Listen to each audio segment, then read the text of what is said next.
التشغيلية التعليمية تواصل الإضراب ديالها، يعني لأنه الحكومة صمّت الأذان ديالها وما بغاتش تسمع ليهم وما بغاتش تنفذ لهم المطالب ديالهم اللي هي بالإجماع مطالب مشروعة.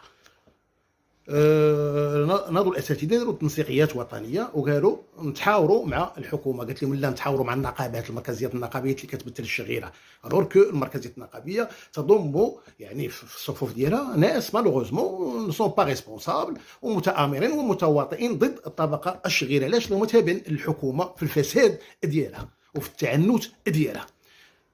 فقالوا التنسيقيات قالوا ودي طونكو ما غاديش تصنتوا لنا، حنا غادي نستمروا في هذا الاضراب الى حين تحقيق المطالب. انا ما خاصنا حتى شي حاجه، تكون سنه بيضاء لتكون سنه سوداء، حنا ما تيهمناش.